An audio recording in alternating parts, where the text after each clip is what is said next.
আওয়ামী লীগকে তারা শেষ করতে পারবে না, এই উপলব্ধিটা যদি জনাব তারেক রহমানের না হয়।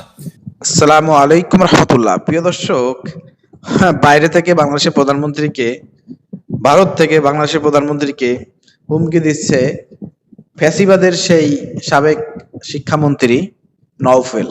প্রিয় দর্শক, নওফেল বাংলাদেশের প্রধানমন্ত্রী তারেক রহমানকে হুমকি দিচ্ছে। কি হুমকি দিচ্ছে? তাদের নেতাকর্মীদেরকে আওয়ামী লীগকে রাজনীতি করার সুযোগ দিতে হবে। নির্বাচনের আগে নাকি এই বিএনপি নাকি আওয়ামী লীগের সাথে নাকি করছিল, নেগোসিয়েশন করছিল যে আমাদের ভোট সব তোমাদেরকে দেবো, ক্ষমতায় আনবো, তোমরা আমাদের কার্যক্রম করতে দিবা, আমাদেরকে বৈধতা দিবা, রাজনীতি করার সুযোগ দিবা। তো প্রিয় দর্শক, চলেন সেই অবৈধ মন্ত্রী খুনি নওফেলের মুখ থেকে শুনে আসি। আওয়ামী লীগকে তারা শেষ করতে পারবে না, এই উপলব্ধিটা যদি জনাব তারেক রহমানের না হয়, তাহলে আওয়ামী লীগের নেতাকর্মীরা যদি সেই সেনাবাহিনীর যখন আপনার ক্যান্টনমেন্টে ফেরত যাবে, সরকার পতনের যখন আন্দোলন শুরু করলে দেশের কিন্তু ভবিষ্যৎ ভালো হবে না। এটাই আমাদের অনুরোধ থাকবে, সময় এখনো আছে, আপনাদের মধ্যে সেই সম্বিত ফেরত আসুক, রাষ্ট্রকে ভালোবাসুন, দেশের জনগণকে ভালোবাসুন।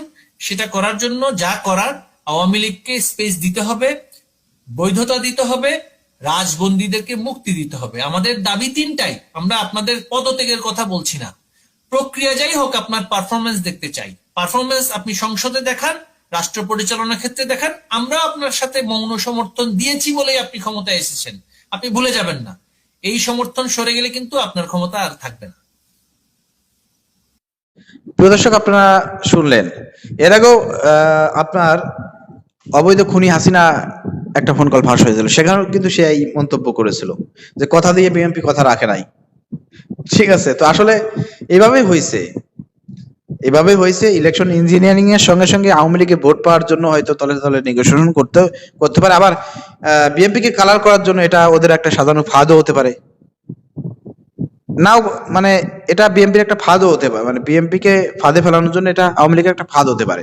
যখন এই কথা বলে চালাই দিই, মানুষ বিশ্বাস করবে না, বিএনপি কে সবাই ভুল বুঝবে না। ঠিক আছে, তো বিএনপি কে কালার করার জন্য এটা একটা আওয়ামী লীগের চক্রান্ত হতে পারে, আবার এটা সত্য হতে পারে। তো বিষয়টা ওইটা না, বিষয়টা হচ্ছে যে যে পরিমাণ বিএনপি আওয়ামী লীগকে সুযোগ দিচ্ছে, জামিন দিচ্ছে, রাজনীতি করার সুযোগ দিচ্ছে, আন্দোলন করার সুযোগ দিচ্ছে, বিভিন্ন ভাবে সুযোগ সুবিধা দিচ্ছে, এতে কিন্তু কথা এবং এইগুলোর সঙ্গে কিন্তু মিলে যাচ্ছে। তো এগুলো উচিত না। আওয়ামী লীগ ফিরে আসলে কিন্তু বিএনপির ক্ষতি, জামাতকে কিছুই করতে পারবে না। ঠিক আছে, অতএব এই ক্ষেত্রে মানে সরকারের সতর্ক হওয়া উচিত এখন।